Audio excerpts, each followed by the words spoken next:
الحمد لولیہ والصلاة والسلام علی النبی الأمی الکریم الرؤوف الرحیم وعلی آلہ واصحابہ الطیبین الطاہرین اما بعد فاعوذ باللہ من الشیطان الرجیم بسم اللہ الرحمن الرحیم الیوم اکملت لکم دینکم واتممت علیکم نعمتی ورضیت لکم الاسلام دینا آمنت باللہ صدق اللہ العظیم وصدق رسولہ النبی الکریم الامین ونحن ولا ذلك لمن الشاهدين والشاكرين والحمد لله رب العالمين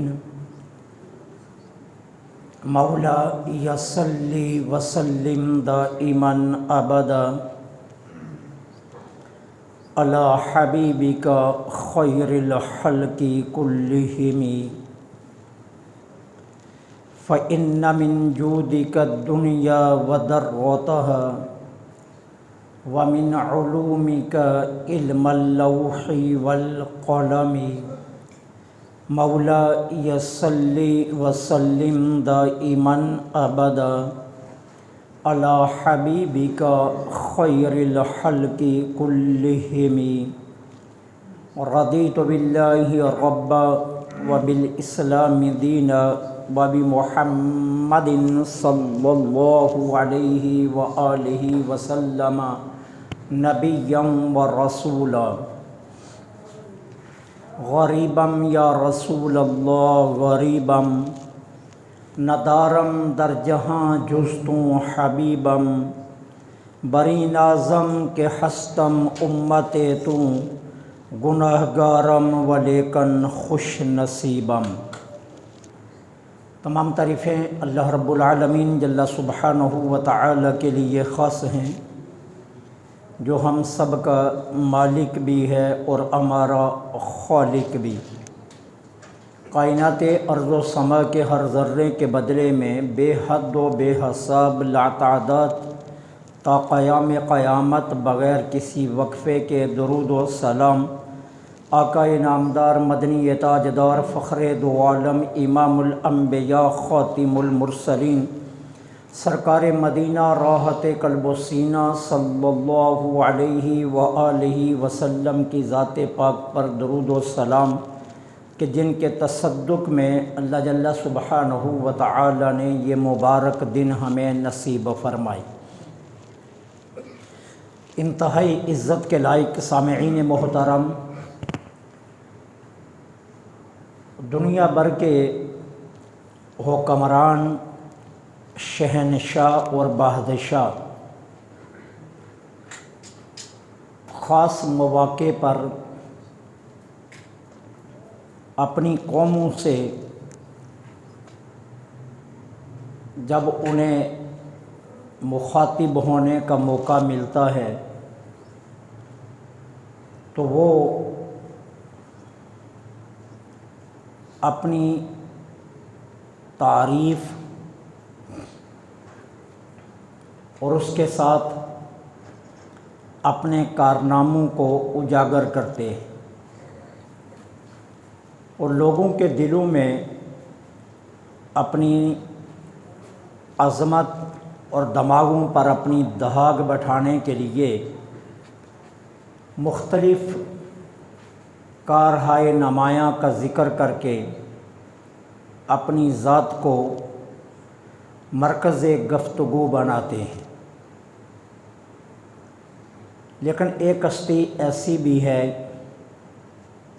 جنہیں اللہ نے امام الانبیاء بھی بنایا اور سید المرسلین بھی بنایا، جنہیں اللہ نے معراج کی رات اپنے قرب خاص میں بٹھا کر اپنی ذات کا بالمشافہ دیدار بھی عطا کیا، جنہیں ختم نبوت کا تاج پہنایا گیا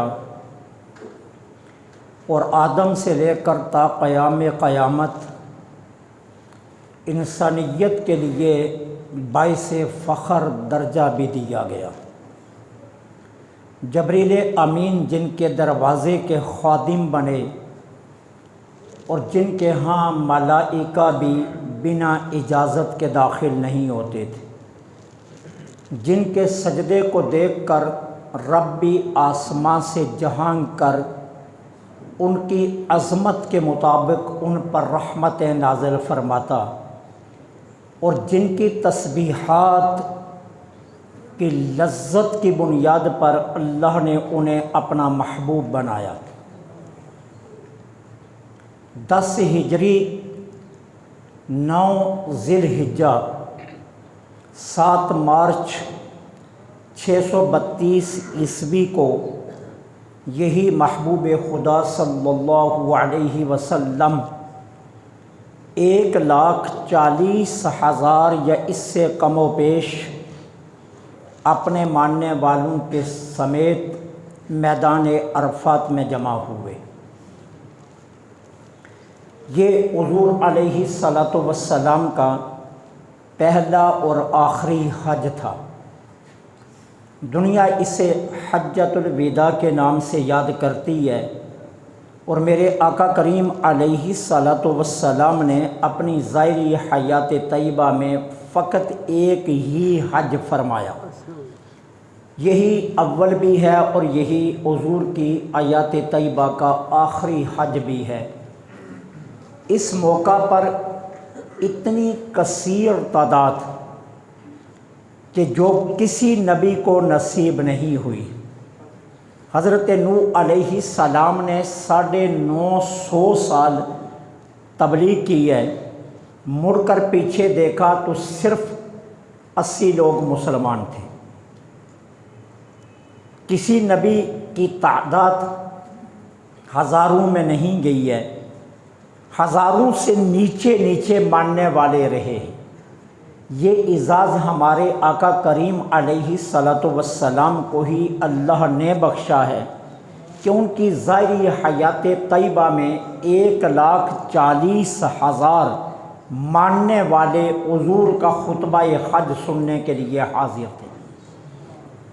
اب میں نے رات بھی درس قرآن میں یہ بات عرض کی تھی، ایک طرف وہ شہنشاہ 2 عالم ہیں، ایک طرف سرور 2 عالم ہیں، ایک طرف اللہ نے اپنے خزائن کی چابیاں ان کے سپرد کی ہیں۔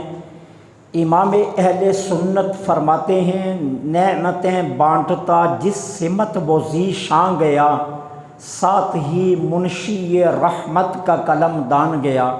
ایک طرف یہ شان ہے، لیکن حضور نے اپنی ساری حیات طیبہ درویشانہ گزاری ہے۔ حدیث پاک میں آتا ہے کہ کبھی کسی چیز کا جوڑا حضور کے پاس نہیں ہوا۔ اگر کرتے ہیں تو 2 کرتے جمع نہیں ہوئے، ایک ہی کرتا مبارک ہے۔ تہمد ہے تو 2 تہمد کبھی جمع نہیں ہوئے۔ جو چادر جو حضور اوپر دیتے تھے 2 چادریں کبھی جمع نہیں ہوئی ہیں۔ نعلین مقدس ہیں تو کبھی 2 جوڑے جمع نہیں ہوئے۔ حضور کی اتنی درویشانہ حیات طیبہ ہے۔ اب حجۃ الوداع کا موقع ہے، حضور نے احرام باندھا ہوا ہے، وقوف عرفہ ہے، آج 9 ذی الحجہ ہے، 10 ہجری ہے، اور حضور اپنی قصوہ اونٹنی کے اوپر بیٹھ کر حجۃ الوداع کا خطبہ ارشاد فرما رہے ہیں۔ خطبہ کیا ہے؟ قیامت تک آنے والی انسانیت کے لیے وہ درس ہے کہ دنیا کے کسی بھی شہنشاہ کا خطبہ اس خطبے کے ایک لفظ کا مقابلہ نہیں کر سکتا۔ بات فصاحت و بلاغت کی نہیں ہے، بات الفاظوں کے چناؤ کی نہیں ہے، بات یہ نہیں ہے کہ حضور علیہ الصلاۃ والسلام کے الفاظوں کی بلندی کیا تھی، بات ہے پیغام کی، کہ جو پیغام میرے آقا نے حجۃ الوداع کے خطبہ میں ارشاد فرما دیا، قیامت تک کوئی بادشاہ تصور بھی نہیں کر سکتا کہ وہ اپنے ماننے والوں کو اس طرح کا میسج دے دے۔ حضور علیہ الصلاۃ والسلام نے، میں چند ایک نکات مختصراً آپ کے سامنے رکھتا ہوں۔ حضور علیہ الصلاۃ والسلام نے اپنے خطبے کا آغاز اللہ کی حمد اور ثنا کے بعد فرمایا، لوگوں میری بات غور سے سننا، مجھے یقین ہے اگلے سال ہم جمع نہیں ہوں گے۔ سب سے پہلے اشارہ فرما دیا کہ یہ میری ظاہری حیات طیبہ کا آخری ہے، اگلے سال میں اور تم میدان عرفات میں جمع نہیں ہوں گے، لہذا جو میسج میں دینے لگا ہوں پھر اس جیسا میسج قیامت تک تمہیں دینے والا کوئی نہیں ملے گا۔ اب میری بات کو توجہ سے سننا، حالانکہ خطبے کے اختتام پر یہ الفاظ کہنے چاہیے تھے، لیکن حضور نے کلام کی طرف متوجہ کرنے کے لیے یہاں سے آغاز فرمایا کہ اگلے سال مجھے یقین ہے کہ میں اور تم یہاں جمع نہیں ہوں گے، تاکہ تمہاری پوری توجہ میسج پر رہے۔ اور حیران کن بات دیکھیے، اللہ نے اپنے محبوب کو کمالات کتنے دیے ہیں، لاؤڈ اسپیکر نہیں ہے، کوئی ساؤنڈ سسٹم نہیں لگا ہوا، کوئی کسی قسم کی کوئی چیز نہیں ہے، اور ایک اونٹنی کتنی اونچی ہو سکتی ہے؟ حضور قصبہ اونٹنی پر تشریف فرما ہے، 1,40,000 سامعین ہیں، اور بغیر لاؤڈ اسپیکر کے قصبہ اونٹنی کے پاؤں کے ساتھ چمٹ کر جو صحابی بیٹھا ہے، جتنی آواز اس کو جا رہی ہے اتنی سب سے آخری کو بھی جا رہی ہے، اتنی ہی آواز آخری کو بھی پہنچ رہی ہے۔ فرمایا سنو، میں اور تم اگلے سال مجھے یقین ہے ہم جمع نہیں ہوں گے۔ اب آگے سرکار خطبہ شروع فرمایا جس طرح آج کا دن، یہ مہینہ، یہ مقام جس پر ہم جمع ہیں، یہ مہینہ، یہ مقام اور آج کا یہ دن جس طرح عزت و حرمت والے ہیں کہ 9 ذی الحجہ یوم عرفہ، اس کی بہت شان ہے، میں آگے جا کر عرض کروں گا۔ جس طرح یہ دن محترم ہے، جس طرح ذی الحجہ کا مہینہ محترم ہے، اور جس طرح میدان عرفات محترم ہے، فرمایا سنو، یہ تینوں چیزیں جس طرح محترم ہیں، بالکل اسی طرح ایک مسلمان کی دوسرے مسلمان کے لیے عزت، آبرو، مال اتنی ہی حرمت والے ہیں۔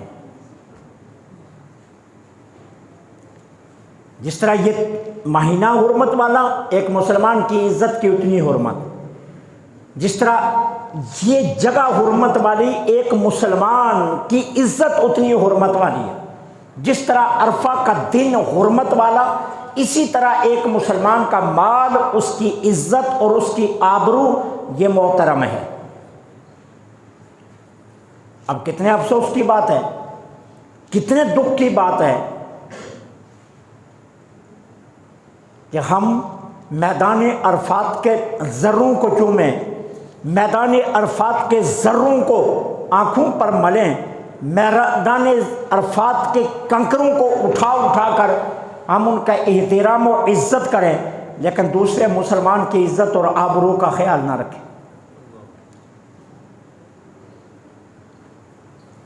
ہماری بدنگاہی سے کسی کی ماں بہن بیٹی محفوظ نہ رہے، کسی کی عزت محفوظ نہ رہے، کسی کا مال محفوظ نہ رہے۔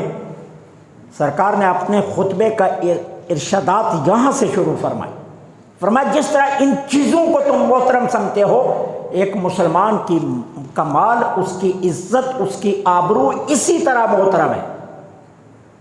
پھر فرمایا سنو، لوگوں کے مال اور ان کی امانتیں ان کے حوالے کر دو۔ آج کے بعد اگر کسی کا مال، اس سے پہلے اگر تم نے کسی کا مال ہڑپ کیا ہے، کسی کی امانت کو دبا کر بیٹھے ہو، تو آج اللہ کے رسول کا فرمان ہے، اس میدان عرفات میں عہد کرو کہ اپنے گل لوٹ کر سب سے پہلا کام یہی کرو گے کہ امانتیں جن کی ہیں ان کے حوالے کرو گے اور جن کا مال ہڑپ کیا ان کو واپس کرو گے۔ پھر ارشاد فرمایا سنو کسی کو تنگ مت کرنا۔ یہ حجۃ الوداع کے نقاط عرض کر رہا جو حضور نے خطبہ میں فرمایا، کسی کو تنگ نہ کرنا، کسی کو نقصان نہ پہنچانا، کسی کو تنگ نہ کرنا، کسی کو نقصان نہ پہنچانا۔ فرمایا اگر تم ایسا کرو گے تو اللہ تمہارے جان مال عزت کی خود ہی حفاظت فرمائے گا۔ کسی کو تنگ مت کرنا اور کسی کا نقصان مت کرنا۔ اب نقصان کی وضاحت میں لگوں تو بہت ٹائم چاہیے۔ نقصان صرف یہ نہیں ہے کہ آپ کسی کے گھر کے دروازے آگے گڑھا کھود دیں، نقصان یہی نہیں ہے کسی کی بنیاد میں آپ پانی چھوڑ دیں، نقصان یہی نہیں ہے کسی کی دیوار میں آپ نقب لگا دیں، نقصان یہی نہیں ہے کہ آپ کسی کے مال کو چھین لیں، نقصان یہ بھی تو ہے نا کہ کسی کی عزت پر آپ نگاہ رکھیں، یہ بھی تو نقصان ہے نا۔ کسی کے بارے میں غیبت کریں، یہ بھی تو نقصان ہے نا۔ کسی کے عیب اچھالیں، یہ بھی تو نقصان ہے نا۔ کسی کی برائیوں کو آپ لوگوں میں مشتہر کرتے جائیں، یہ بھی تو نقصان ہے۔ نقصان کی ایک بڑی وضاحت ہے۔ فرمایا کسی کا نقصان نہ کرنا، کسی کو تنگ مت کرنا۔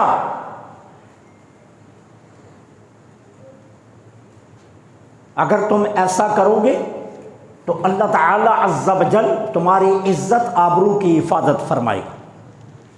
پھر ارشاد فرمایا یاد رکھو، سرکار درمیان میں یاد دہانی کے لیے خطبے کے درمیان کئی مرتبہ سرکار نے یہ ارشاد فرمایا یاد رکھو اور غور سے سن لو، تم نے اللہ سے ملنا ہے اور اللہ نے تم سے تمہارے اعمال کے متعلق سوال کرنا ہے۔ اللہ سے ملاقات کا یقین رہنا چاہیے کہ میں نے اللہ سے ملنا ہے۔ اور حدیث پاک میں آتا ہے، قرآن کریم کی آیات بھی ہیں، ایک نہیں، قرآن میں 5 آیات 5 مختلف مقامات پر آئی۔ اللہ خود ارشاد فرماتا ہے، اللہ فرماتا ہے جو میری ملاقات کا شوق رکھتا ہے نا، میں بھی اس کی ملاقات کا شوق رکھتا ہوں، اور جو مجھے ملنا پسند نہیں کرتا، اللہ فرماتا ہے پھر میں بھی اس سے ملنا پسند نہیں کرتا۔ جو شوق ملاقات رکھتا ہے میں اسے میدان محشر میں اپنا دیدار نصیب کروں گا، اور جو شوق ملاقات نہیں رکھتا میدان محشر میں پھر میں بھی اسے دیدار نصیب نہیں کروں گا۔ وَلَا يُكَلِّمُهُمُ اللَّهُ وَلَا يَنظُرُ إِلَيْهِمْ يَوْمَ الْقِيَامَةِ۔ اللہ فرماتا ہے جو شوق ملاقات نہیں رکھتا، قیامت کے دن نہ میں اس سے کلام کروں گا نہ اس کی طرف دیکھوں گا، میں بھی اپنا چہرہ قدرت دوسری طرف کر لوں گا، یہ بتانے کے لیے کہ تو نہیں پسند کرتا تھا، آج ہم بھی تجھے پسند نہیں کرتے۔ تو میرے آقا کریم علیہ الصلوۃ والسلام نے فرمایا یاد رکھو تم نے اللہ سے ملنا ہے، اور اللہ کی بارگاہ میں حاضر ہوگے تو اللہ تم سے تمہارے اعمال کے متعلق سوال کرے گا۔ پھر اس کے بعد فرمایا سنو، اللہ نے سود کو حرام کر دیا۔ میں اعلان کرتا ہوں آج میدان عرفات میں کہ سارے سود آج کے بعد ختم کر دو، اور اس کا آغاز میں کسی اور سے نہیں، اپنے چچا حضرت عباس سے کر رہا ہوں۔ سب سے پہلے جتنے لوگوں پر میرے چچا کا سود ہے میں چچا سے پوچھے بغیر اعلان کرتا ہوں کہ جن لوگوں نے میرے چچا کا سود دینا ہے میں سب کو معاف کر رہا ہوں۔ کیوں؟ اللہ تعالی عز و جل نے ساری برکتیں حلال میں رکھی ہیں، حرام میں نہیں۔ میں کئی مرتبہ عرض کر چکا ہوں، آپ حلال کھانا سیکھ لیں، آپ حلال کی طرف آ جائیں، آپ حلال کے لقمے اولادوں کو کھلانا جانا وہ سیکھ جائیں، اللہ کی قسم اولادوں کے اندر آپ تبدیلیاں بھی دیکھ لینا، اپنی زندگی میں تبدیلیاں بھی دیکھ لینا۔ اور سب سے بڑی بات میں آپ کو بتا دوں، آپ کوئی بھی عبادت کر کے دیکھنا، آپ کو لطف آئے گا جب آپ حلال کھا کر کریں گے۔ تو اللہ نے ساری برکتیں حلال میں رکھی. حرام میں نہ برکت ہے، حرام میں نہ سکون ہے. آپ آزما کر دیکھ لیں، تجربہ کر کے دیکھ لیں. اس پر تقریریں جتنی مرضی کی جائیں، لیکن عملی زندگی میں آ کر دیکھ لیں تو آپ کو پتہ چلے گا حلال میں برکات کتنی. حلال کا ایک ایک لقمہ آپ کی نسلوں کو سدھارتا جاتا ہے، اور حرام کا ایک ایک لقمہ امام غزالی فرماتے ہیں کم سے کم جو تبدیلی ہے، کم سے کم تبدیلی ہے، حرام کھانے والے کے خون میں ایک لقمے سے 70 تبدیلیاں آتی ہیں. اور سب سے بڑا حرام کھانے کا جرم کیا ہے؟ جب مرے گا کلمہ نصیب نہیں ہوگا. اس لیے سرکار نے فرمایا حجۃ الوداع کے خطبہ میں، دیکھو اللہ نے سود کو حرام قرار دیا، میں آج تمام سود ختم کرنے کا اعلان کرتا ہوں کہ آج کے بعد کوئی سود نہیں لے گا. اور آغاز میں اپنے گھر اپنے چچا سے کرتا ہوں کہ اپنے چچا عباس کے تمام وہ سود جو ہیں وہ سب کے سب میں ختم کرنے کا اعلان کر رہا. پھر اس کے بعد فرمایا سنو، تمہارے کچھ حقوق عورتوں پر ہیں اور عورتوں کے کچھ حقوق تمہارے اوپر ہیں، لہذا اگر وہ اپنے تمام حقوق پوری کرتی ہیں تو تم ان کی ساری ذمہ داریوں کو پورا کرو. یہ سرکار نے حجۃ الوداع کے موقع پر خواتین کے مختصر ترین حقوق بیان کرتے ہوئے ارشاد فرمایا کہ عورتوں کے کچھ حقوق تمہارے اوپر ہیں، تمہارے حقوق عورتوں پر ہیں. اب تمہارے حقوق کیا ہیں؟ عورت سب سے پہلے تمہاری عزت کی محافظ ہونی چاہیے، تمہارے گھر کی محافظ ہو جائیں. اسلام نے کہا ہے کہ نفلی روزہ شوہر کی اجازت کے بغیر نہیں رکھ سکتی. عورت صدقہ اپنے شوہر کی اجازت کے بغیر نہیں دے سکتی. صدقہ دینا ہے تو اس کے لیے بھی شوہر کی اجازت چاہیے. صدقہ دینے کے لیے بھی عورت نفلی روزہ بھی اپنے خامد کی مرضی کے بنا نہیں رکھ سکتی. اور اسلام نے اس حد تک حقوق بیان کیے کہ سرکار فرماتے ہیں اگر میں کسی کے لیے سجدے کو جائز قرار دیتا تو میں سب سے پہلے عورت کو حکم دیتا کہ وہ اپنے شوہر کو سجدہ کرے. دوسری طرف یہ تو مرد کے حقوق ہیں عورت پر، لیکن عورت کے بھی کچھ حقوق ہیں. سرکار نے ان حقوق کو بیان کرتے ہوئے سب سے پہلے فرمایا وہ تمہیں بے لوث خدمت گزار ملی ہے. بے لوث خدمت گزار، تمہارا لباس دھوتی ہے، تم سے پیسے نہیں مانگتی، تمہارے کپڑے استری کرتی ہے، اجرت نہیں مانگتی، تمہارا بستر بدلتی ہے، صاف کرتی ہے، تم سے اجرت نہیں مانگتی، تمہارے گھر کو صاف رکھتی ہے، تم سے اجرت نہیں مانگتی. مہمان آ جائے تمہاری ضرورت سے زائد کھانا پکانا پڑتا ہے، وہ گرمی کے موسم میں چولہے پر کھڑی رہتی ہے، تم سے زائد اجرت نہیں مانگتی. تمہاری خدمات کے صلے میں تم سے کچھ بھی نہیں مانگتی. اب تمہارے اوپر کیا ہے؟ سب سے پہلے کہ اس کی عزت نفس کا خیال رکھو، اسے گال مت دو، اس کے منہ پر تماچا مت مارو، اس کے ماں باپ کو برا بلا مت کہو، اس کی چھوٹی چھوٹی غلطیوں کو معاف کرو، اس کے وہ عیب جو شرعی نہیں آتے ان پر پردہ ڈالو، اس کی حوصلہ افزائی کرو، اس کے کھانوں کی تعریف کرو، خود اس کے ہنروں کی تعریف کرو، اور اس سے کتنا پیار کرو. سرکار نے عملاً دکھایا. حضرت میرے آقا نماز پڑھا کر تشریف لائی، حضرت عائشہ سر بند کر لیٹی ہوئی تھی. سرکار نے فرمایا عائشہ کیا ہوا؟ عرض کی حضور میرے سر میں درد ہو رہی ہے، میں نے اس لیے سر باندھا ہوا ہے. سرکار نے اپنا دست مبارک اپنے سر انور پر رکھا، فرمایا تیرے سر میں درد نہیں، میرے سر میں درد ہے. اللہ نے یہ جملہ اتنا جلدی قبول کیا، حضرت عائشہ کا درد حضور کے سر میں آ گیا.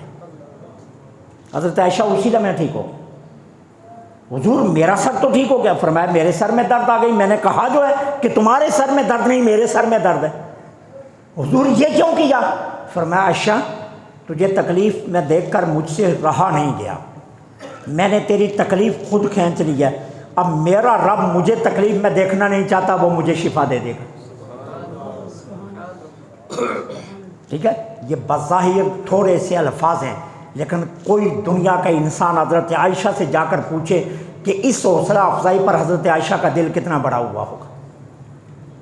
یہ چھوٹی چھوٹی باتیں ہوتی ہیں لیکن بہت بڑے دل رکھ جاتی ہیں۔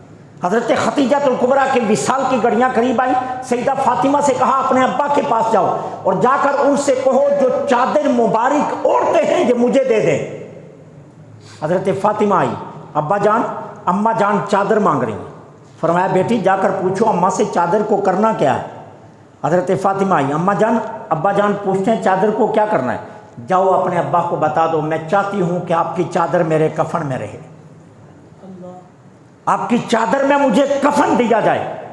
سرکار نے یہ جملے سنے، حضور کی آنکھوں میں آنسو آ گئے۔ حضور چل کر حضرت خدیجہ کے پاس آئے، فرمایا خدیجہ تو نے تو چادر مانگی ہے نا، مجھے رب کی عزت کی قسم تیری وفاؤں کو دیکھتا ہوں تو دل کرتا ہے اپنی چمڑی اتار کر تجھے دے دوں۔ اب بتائیے حضرت خدیجہ کا دل کتنا بڑا ہوا ہوگا، کتنے حوصلے حضرت خدیجہ کو ملے ہوں گے کہ حضور مجھ سے اتنی محبت کرتے ہیں۔ تو فرمایا عورتوں کے بارے میں اپنا رویہ نرم رکھنا۔ حضور نے خطبہ حجۃ الوداع میں یہ جو ہدایات ہمیں دی اس میں یہ شامل ہے۔ فرمایا کچھ حقوق تمہارے ہیں کچھ ان کے ہیں، لیکن خیال رکھنا ان کے معاملات میں اپنا رویہ نرم رکھنا، سختی کا معاملہ خواتین سے نہ فرمانا۔ اس کے بعد فرمایا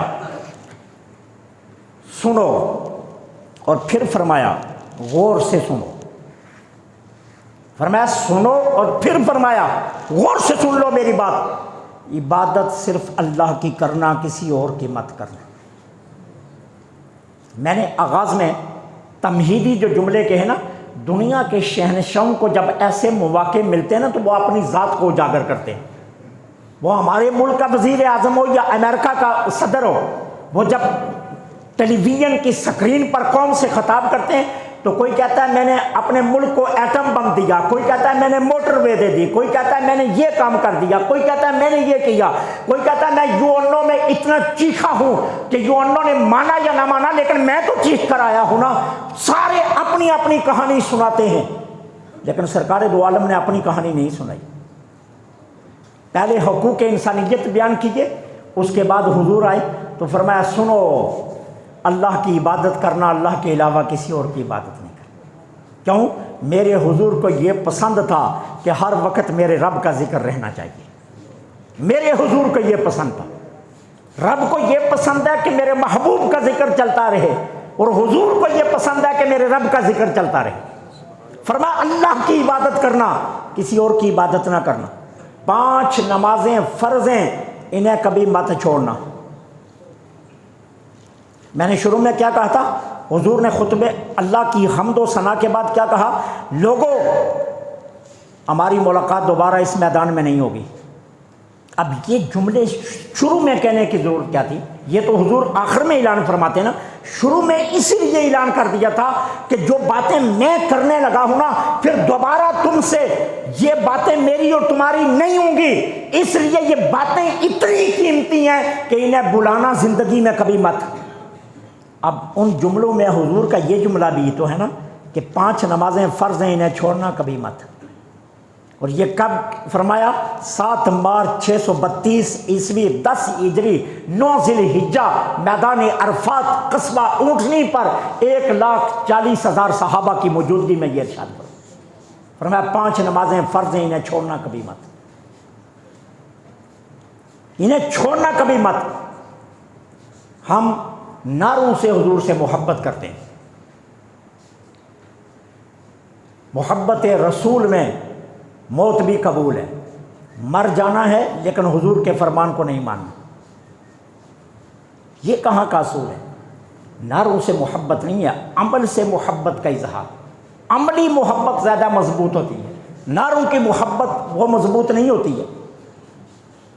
جو انسان میسج سے محبت کرتا ہے نا وہ تو جب چاہو ڈیلیٹ کر دو، لیکن عمل کی محبت کبھی ڈیلیٹ نہیں ہوتی ہے۔ عمل کی محبت کرنی چاہیے، عمل لکھے جاتے ہیں۔ حضور نے عملی محبت کا حکم دیا، صحابہ آئے حضور ہمیں آپ سے محبت ہے، ہم چاہتے ہیں کہ قیامت کے دن ہمارا قرب حضور کے قریب قریب رہے، تو فرمایا سجدوں کی کثرت سے میری مدد کرو، میں تمہیں اپنے قریب رکھوں گا۔ قرب مصطفیٰ کا ایک ذریعہ نماز بھی ہے۔ فرمایا 5 نمازیں فرض ہیں، انہیں کبھی مت ترک کرنا۔ یہ حجۃ الوداع کا خطبہ ہے، انہیں کبھی ترک مت کرنا۔ رمضان کے روزے فرض ہیں، انہیں مت چھوڑنا۔ زکوٰۃ فرض ہے، اگر صاحب نصاب ہو تو دیتے رہنا۔ اور یاد رکھو اگر صاحب استطاعت ہو تو اللہ نے تمہارے اوپر حج فرض کیا ہے، حج کو ترک مت کرنا۔ اب اس کے بعد ارشاد فرمایا ہر مسلمان دوسرے مسلمان کا بھائی ہے۔ کتنے افسوس کی بات ہے، آج امت اس سٹیج پر کھڑی ہے کہ نسب کے بھائی کو بھی نہیں مان رہی، جبکہ میرے نبی نے کیا فرمایا؟ ہر مسلمان دوسرے مسلمان کا بھائی ہے۔ آج ہم نسب کے بھائی کو تسلیم نہیں کر رہے، کتنے دکھ کی بات ہے۔ اور جھگڑا کسی بڑی بات کا نہیں ہے، چھوٹی چھوٹی باتوں کے جھگڑے۔ اگر چھوٹی چھوٹی باتوں کو بلا کر ہم رشتوں کے تقدسوں کو قائم رکھیں تو کتنی بڑی بات۔ کہتے ہیں جب اللہ تعالیٰ نے رحم کو پیدا کیا نا تو رحم نے اللہ سے پوچھا مالک مجھے کیا بنانے لگا؟ اللہ نے فرمایا رحم کہتے ہیں رشتوں کو۔ تو رحم نے ہاتھ جوڑ دیے، مولا مجھے یہ مقام نہ دے، کچھ اور بنا دے، انسانی وجود کا کوئی اور رشتہ میرے ساتھ جوڑ دے، میں ہاتھ جوڑتا ہوں، رحم نہ بنا۔ تو اللہ نے پوچھا رحم سے تجھے کیا ہوا، کیوں ہاتھ جوڑتا ہے؟ تو اس نے عرض کیا مولا لوگ مجھے توڑیں گے، قدر نہیں کریں گے میری، اس لیے مجھے رحم نہ بنا۔ تو اللہ جل سبحانہ و تعالیٰ نے اس موقع پر کیا فرمایا؟ فرمایا مجھے اپنی ربوبیت کی قسم، جو تجھے توڑے گا اسے میں بھی توڑ دوں گا، اور جو تجھے جوڑے گا اسے میں بھی جوڑوں گا۔ میرا نبی تو حجۃ الوداع کے خطبے میں فرمائے کہ ہر مسلمان دوسرے مسلمان کا بھائی ہے، اور آج ہم نسب کے رشتوں کو کاٹتے پھریں، اور اس کے بعد ہمیں فخر ہو کہ ہم حضور کے امتی ہیں۔ کتنے دکھ کی بات ہے، کتنے افسوس کی بات ہے۔ ساری دنیا حجۃ الوداع کے خطبے کو اپنی زندگی کا مشعل راہ بنائے اور امت اس راستے سے بھاگتی پھرے۔ غیروں نے تو اس کو قبول کیا ہے، غیر تو اس کو اپنے لیے زندگی کا اصول بنا رہے ہیں، اور کلمہ پڑھنے والے اس سے بھاگ رہے ہیں۔ اور میں نے پہلے عرض کیا، میں چونکہ وقت قلیل ہوتا ہے، کیا کہوں، جھگڑا کس بات کا ہے؟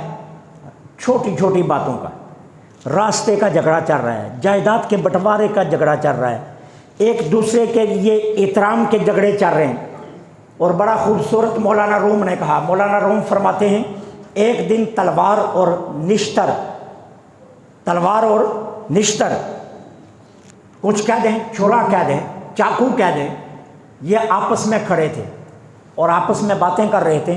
تلوار کہتی ہے میرا زخم گہرا ہے، اور نشتر کہتا ہے نہیں میرا زخم گہرا ہے، اور کہتے ہیں الفاظ پیچھے مسکرا رہے تھے، تم دونوں سے زیادہ گہرا زخم میرا ہے۔ لفظ کے زخم یہ تلوار اور نشتر کے زخموں سے بھی زیادہ گہرے ہوتے ہیں، اس لیے ہر مسلمان دوسرے مسلمان کا بھائی ہے، یہ میرے نبی کا فرمان۔ اس پر دھیان دیا کرو، اس پر سوچا کرو، نسب کے رشتوں کو کبھی زندگی میں مت توڑنا، اللہ قیامت کے دن تمہیں توڑ کر رکھ دے گا۔ نسب کے رشتوں کو مت کبھی دور کرنا۔ اگر کسی نے کچھ کہا بھی ہے نا تو معافی مانگنے سے کوئی تم چھوٹے نہیں ہو جاؤ گے۔ خدا کی قسم میں نے ایک نہیں سینکڑوں حدیثیں پڑھی ہیں، میرا نبی فرماتا ہے معافی مانگنے والے کو اللہ بلند کرتا ہے، نیچا نہیں کرتا، کبھی بھی اللہ اسے نیچا نہیں کرتا۔ معافی مانگنے والے کو اللہ ہمیشہ اونچا کرتا ہے۔ یارو جنہوں نے گناہوں کی معافی مانگی اللہ نے ان کو ولی بنا دیا، کسی کو غوث بنا دیا، کسی کو قطب بنا دیا۔ وہ جو معافیاں مانگتے رہے ہیں کیا وہ گرے ہیں یا بلند ہوئے ہیں؟ وہ بلندی ہوئے نا، کفر سے معافی مانگ کر مدینے پہنچے تو آج ساری امت کے لیے سیدنا بن گئے۔ اور جنہوں نے معافیاں مانگی، کوئی علی اجویری، کوئی فرید الدین، کوئی معین الدین، کوئی سلطان العارفین بن گیا، تو معافی مانگنے سے انسان گرتا نہیں ہے، انسان بلند ہوتا ہے۔ اگر کسی بہن بھائی سے کوئی غلطی ہو بھی گئی ہے نا تو وہ نہیں مانتا نا، تم مان جاؤ، اس سے فرق نہیں پڑے گا، اللہ تمہاری عزت میں اور اضافہ کر دے۔ تو ہر مسلمان دوسرے مسلمان کا بھائی ہے۔ فرمایا اللہ کی نظر میں تم سب برابر ہو، اللہ کی نظر میں تم سب برابر ہو۔ قیامت کے دن کسی سے رب نہیں پوچھے گا ملک صاحب کیا حال ہے، کسی سے نہیں پوچھے گا چودھری صاحب کیا حال ہے، ارائیں صاحب کیا حال ہے، رانا صاحب کیا حال ہے، انصاری صاحب کیا حال ہے، ادھر آ جاؤ، چونکہ آپ ملک صاحب ہو، آپ رانا صاحب ہو، آپ انصاری صاحب ہو، اور جن کو ہم خدا نہ کرے، میں نہیں کہتا، یہ آپ کے ذہنوں کی بات کرنے لگا، جن کو آپ چھوٹی قومیں کہتے ہیں، اللہ یہ نہیں کہے گا یہ ادھر آ جائیں، وہاں کیا ہے؟ اللہ کی نظر میں میرے نبی فرماتے ہیں سب برابر ہیں۔ ہاں، برتری کا معیار کیا ہے؟ تقوی۔ برتری کا معیار کیا ہے؟ تقوی۔ تقوی برتری کا معیار ہے۔ حضرت خواجہ محمد سماسی رحمۃ اللہ علیہ، یہ بہت بڑے اللہ کے ولی ہوئے ہیں۔ حضرت بہاء الدین نقشبند رحمۃ اللہ علیہ کے یہ خلیفہ تھے۔ اب سنیے شان کس کو کہتے ہیں، جن کو آپ چھوٹا کہتے ہیں، تو یہ حضرت کے پاس رہا کرتے تھے۔ تو حضرت بہاء الدین نقشبند رحمۃ اللہ علیہ نے کیا کیا تھا کہ وہاں اپنے خلفاء کے لیے بٹی لگائی ہوئی تھی اور برتن پکا کر بیچ کر آستانہ عالیہ کا نظام چلتا تھا۔ ہر روز ایک خلیفے کی باری ہوتی، وہ برتن پکاتا، وہ بٹھی جلاتا، اور اگلے دن وہ برتن بیچے جاتے۔ جس دن حضرت خواجہ بابا محمد سماسی رحمۃ اللہ علیہ کی باری تھی، وہ عبادت میں لگے رہے اور بھول گئے۔ صبح ہوئی تو خلفاء نے شکایت کر دی، حضور آج خواجہ بابا محمد سماسی رحمۃ اللہ علیہ کی باری تھی اور انہوں نے برتن نہیں پکائے، بنا تو دیے لیکن بٹھی کے اندر لگائی نہیں، جوڑے نہیں، بٹھی جلائی نہیں، تو جو ہے نا وہ برتن پکے نہیں۔ اب حضرت خواجہ بابا محمد سماسی رحمۃ اللہ علیہ کو پتہ چلا، اوہو میں اپنی ڈیوٹی نہیں کر سکا۔ اب آسمان کی طرف دیکھا، گئے بٹی کی طرف، جا کر بٹی کے سوراخ میں پھونک ماری تو ایک لمحے سے اگلے لمحے کیا تھا، سارے برتن پکے ہوئے تھے۔ اور خواجہ بابا محمد سماسی کون تھے؟ رحمانی، جن کو آج آپ رحمانی کہتے ہیں نا، کمہار تھے، ٹھیک ہے نا۔ لیکن کیا کیا، کمہار کو اللہ نے وہ عزت دی کہ باقی بٹھی چلا کر برتن پکاتے تھے، بابا سماسی پھونک مار کر برتن پکا دیا کرتے تھے۔ ذاتوں کو نہیں پوچھا جائے گا، تقوی کو دیکھا جائے گا۔ ذات کی اللہ کے ہاں کوئی حیثیت نہیں۔ میرے نبی نے فرمایا تم سب اللہ کی نگاہ میں برابر ہو۔ یاد رکھنا برتری کا معیار تقوی ہے۔ تقوی اختیار کرو، کسی ذات سے بھی تمہارا تعلق ہو، اللہ تمہیں بلندیاں عطا کر دے گا۔ یہ میرے نبی کا حجت الوداع کا خطبہ ہے، اس کے نکات عرض کر رہا ہوں۔ اور اس کے بعد فرمایا، پھر کہا یاد رکھو ایک دن تم نے اللہ سے ملنا ہے اور تمہیں اپنے اعمال کی جواب دہی سے گزرنا ہوگا، ایک ایک عمل کا پوچھا جائے گا۔ حدیث پاک میں آتا ہے جتنی دیر تک 3 سوالوں کے جواب نہ دو گے اللہ ایک قدم بھی آگے نہیں جانے دے گا۔ سب سے پہلا سوال ہوگا جوانی کہاں گزاری، کن کاموں میں گزاری۔ آغاز یہاں سے ہوگا، پہلا سوال اپنی جوانی کن کاموں میں گزاری۔ آج جس سے پوچھو داڑھی مبارک رکھ لو، شادی کے بعد جب بڈھے ہوں گے پھر رکھ لیں گے، حج کرنے چلے جاؤ جب گوڈے کھٹکنے لگیں گے پھر چلے جائیں گے، ٹھیک ہے۔ او بھائی نماز پڑھنے آیا کرو، ابھی بڑی عمر پڑی ہے جی، ابھی کام کاج کرنے دو، پھر آخری عمر میں نمازیں پڑھ لیں گے۔ ایسے لگتے ہیں جیسے سند لے کر آئے ہیں کہ میں نے اتنی عمر جینا ہے، گارنٹی سے آئے ہیں کہ میں نے اتنی عمر جینا ہے۔ خدا کی قسم ایک لمحے کا پتہ نہیں ہے۔ یہ کل بابر صاحب کا انتقال ہوا تو مجھے ایک دوست بتا رہے تھے، صبح دکان پر آئے، خود دکان کھولی، جھاڑو دیا، سامان سیٹ کیا، اور سارا کچھ کرنے کے بعد جا کر چیئر پر بیٹھے دکان شروع کرنے کے لیے، تو اپنے بیٹے کو کہنے لگے یار میرے سینے میں نا گھٹن ہو رہی ہے۔ تو بچے نے فوراً گاڑی پر بٹھایا اور لے کر چلا اسپتال، لیکن اسپتال پہنچ نہ سکے، راستے میں اللہ کو پیارے۔ اب کیا کہو گے، کتنی زندگی ہے۔ ایک لمحے میں سب کچھ بدل گیا، ایک لمحہ لگا ہے بدلنے میں، جس میں آپ کہتے ہو بڑھاپے میں جا کر نمازیں پڑھ لوں گا، بڑھاپے میں داڑھی رکھ لوں گا، بڑھاپے میں فیصلے کر لوں گا۔ نہیں نہیں، سب اللہ کی نظر میں برابر ہیں، اللہ کی بارگاہ میں جواب دہی سے گزرنا ہوگا۔ 3 سوالوں کے جواب جتنی دیر نہیں دو گے اللہ ایک قدم بھی نہیں اٹھانے دے گا۔ پہلا سوال جوانی کہاں گزاری، دوسرا سوال مال کس ذریعوں سے کمایا، کن ذریعوں سے مال کمایا، اور تیسرا سوال کیا ہوگا، مال خرچ کہاں کیا، مال خرچ کہاں کیا، یہ بتا۔ یہ 3 سوالوں کے جتنی دیر تک جواب نہیں دو گے اللہ ایک قدم بھی آگے نہیں بڑھنے دے گا۔ یہ حدیث پاک میں میرے نبی نے فرمایا کہ 3 سوالوں سے گزر کر پھر اگلی باتیں ہوں گی۔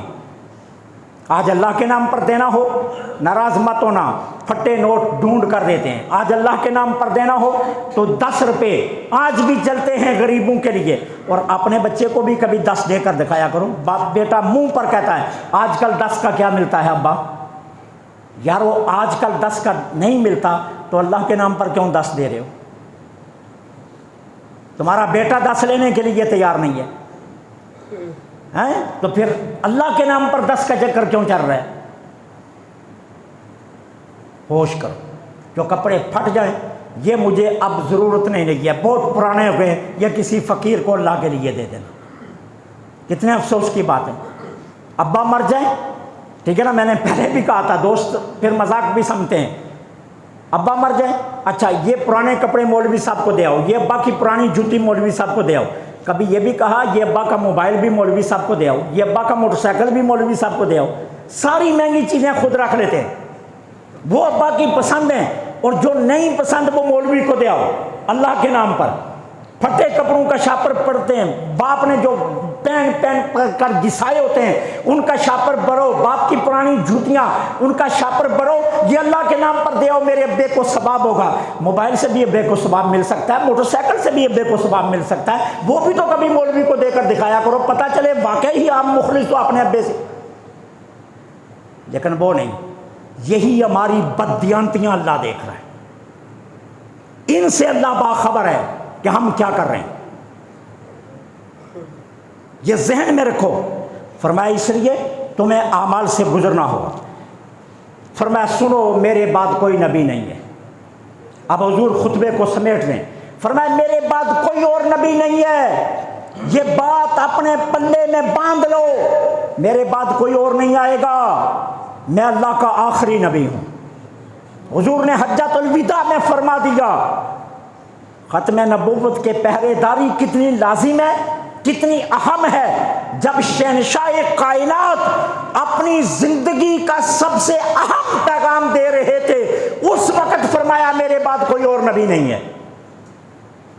حضور حجۃ الوداع کا خطبہ سمیٹ رہے تھے، فرمایا میرے بعد کوئی اور نبی نہیں ہے، میری بات کو غور سے سن لو، اور میرے بعد کوئی اور دین نہیں آئے گا، میرا دین آخری دین ہے۔ حضور ادھر یہ ارشاد فرما رہے تھے، ادھر اللہ نے جبرائیل امین کو دوڑ لگوا دی، جبرائیل پہنچ جاؤ میدان عرفات میں، میرے محبوب کو کہہ دو الیوم اکملت لکم دینکم واتممت علیکم نعمتی ورضیت لکم الاسلام دینا۔ محبوب آپ نے اعلان کر دیا آج اللہ نے آپ کا دین مکمل کر دیا، نعمت کو مکمل کر دیا، اور قیامت تک کے لیے اسلام کو بطور دین اللہ نے نافذ کر دیا۔ جو جملے آپ کی زبان سے نکل گئے اللہ کی بارگاہ میں وہی فائنل ہے۔ الیوم اکملت لکم دینکم، یہ آیا اس وقت اللہ نے بھیج دی جب حضور ادھر یہ ارشاد فرما رہے تھے کہ یہ آخری پیغام ہے میرا، میرے بعد کوئی اور نبی نہیں، کوئی اور دین نہیں آئے گا۔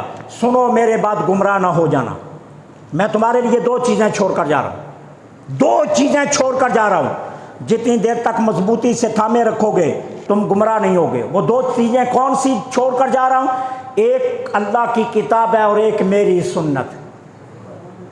حضور نے فرمایا 2 چیزیں، گمراہی سے بچنے کا معیار 2 چیزیں، ایک اللہ کی کتاب، ایک میری سنت۔ ٹھنڈے دل پر ذرا 1 منٹ ہاتھ رکھو دل پر، اپنے آپ سے پوچھو دونوں سے کتنا رشتہ ہے ہمارا آج؟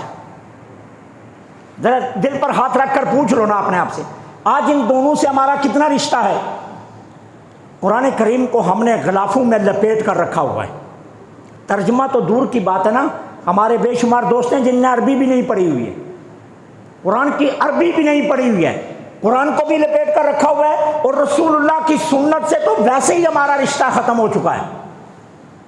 سنت کی تو ہم بات کرتے ہی نہیں ہیں سرے سے، سنت کی طرف تو ہمارا دھیان ہی نہیں ہے۔ ہماری زندگی کا کوئی پہلو سنت کے مطابق نہیں رہا ہے۔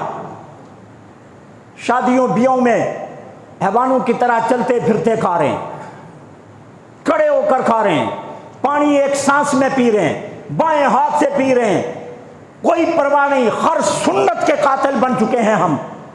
اور حضور نے کیا فرمایا؟